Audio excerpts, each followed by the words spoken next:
रिश्तों को तार-तार करने का मामला खजराना थाना क्षेत्र में देखने को मिला, जहां सगे भाई की मौत के बाद बहन ने अपने सगे भाई का मकान हड़प लिया।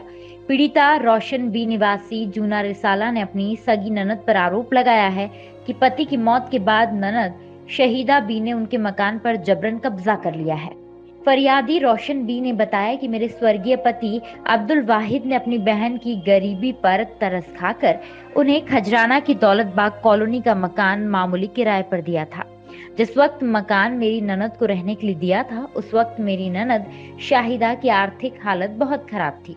वर्ष 2020 में मेरे पति की मृत्यु हो जाने के बाद मेरी ननद ने दौलत बाग स्थित मकान का निर्माण कार्य शुरू किया, जिसकी जानकारी प्राप्त होते ही मैंने अपनी ननद शाहिदा बी से निर्माण कार्य रोकने की भी बात कही, तो उन्होंने धमकाते हुए लहजे में कहा कि यह मकान मेरा है और मैं इसकी मालकिन हूँ। हालांकि मेरी ननद शाहिदा की नीयत मेरे पति के जीते जी ही खराब हो गई थी।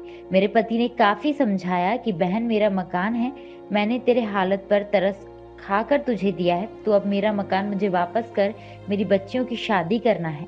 मगर मेरी ननद नहीं मानी और मेरे पति से मकान खाली करने के नाम पर मोटी रकम की डिमांड करने लगी, जो हम मेरे पति पूरी नहीं कर पाए। उसके बाद मेरे पति ने कानून का सहारा लिया, मगर अफसोस कि मेरे पति की जीवन लीला समाप्त हो गई। फरियादी स्वर्गीय अब्दुल वाहिद व रोशन बी की 5 बेटियां हैं।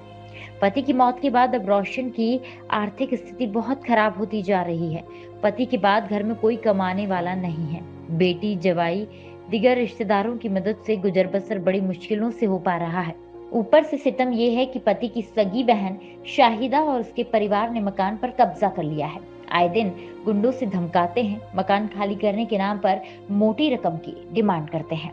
लाचार बेबस फरियादी रोशन ने भी कानून का सहारा लेने के लिए पुलिस का दरवाजा खटखटाया। पुलिस ने मौके पर पहुंचकर निर्माण कार्य तो रुकवा दिया, मगर अब शाहिद भी कब्जा देने से इनकार कर रही है। इसके बाद रोशन बी ने कलेक्टर कार्यालय पहुंचकर फरियाद की है। हालांकि पुलिस ने अब दस्तावेजों की बारीकी से जांच शुरू कर दी है। हमारी फूफी ने 8-10 साल से उस मकान के ऊपर कब्ज़ा कर लिया है, जिसकी वजह से हम बहुत परेशान हैं।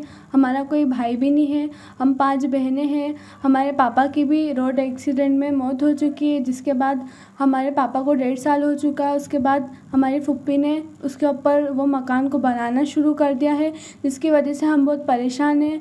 वो हमें बहुत परेशान कर रही हैं। हमने पुलिस अधिकारियों और इन लोगों से भी बोला है, क्या आप वहाँ पे आवेदन भी दिया है, जिससे अभी तक कुछ हो नहीं पाया है और हमारी नोटरी की भी जांच हो रही है। अभी 10-11 साल पहले हमारी ननन को दिया था हमारे शौहर ने रहने के लिए। वो कुछ गरीब थी, कुछ हालात ऐसे थे उसके कि वो मतलब इधर उधर वो हो रही थी, परेशान, तो इसलिए उन्होंने कहा कि चल ठीक है, तू मेरा मकान वहाँ पे है, वहाँ अभी किराएदार कुछ रह रहे हैं, मैं उनसे खाली करवा के और मैं तेरे को दे देता हूँ, तू रहना वहाँ पर, जब भी तेरी सहूलियत हो तो तू उस हिसाब से मुझे फिर किराया दे देना। उन्होंने कहा कि ठीक है, जब भी मेरी सहूलियत होगी तो मैं दे दूँगी आपको। इसको ये बात 2-4 साल ऐसे हुए। फिर उन्होंने कहा कि चल अब खाली कर दे मकान, मैं यहाँ पे ये करवाना, मुझे छत डलवाना, ये बना के थोड़ा मतलब अच्छे उस पर वो करके और मैं यहाँ पे जैसे किराए से दे सकूँ दूसरों को, तो मुझे सहूलियत होगी। तो कहने लगी कि नहीं, मैं नहीं कर रही हूँ खाली। बोले मैं आप मुझे 2-3 लाख रुपए दो तो तब मैं खाली करूँगी। 3 लाख रुपए किस चीज़ के मांग रही थी? मतलब ये कि मैं इतने टाइम से रह रही हूँ और बोले कि मैं यहाँ पे देखभाल कर रही हूँ, और बोले कि दूसरे लोग यहाँ पे कुछ भी हड़प लेते या कर लेते, तो इनके पापा ने बोला कि नहीं, इसी कैसे, मेरे पास तो सारी चीज़ें हैं, सबूत है, ऐसे कैसे सामने वाला वो कर लेगा। लेकिन वो मानती ही नहीं थी किसी तरह। मेरी 5 बेटियाँ हैं। हाँ।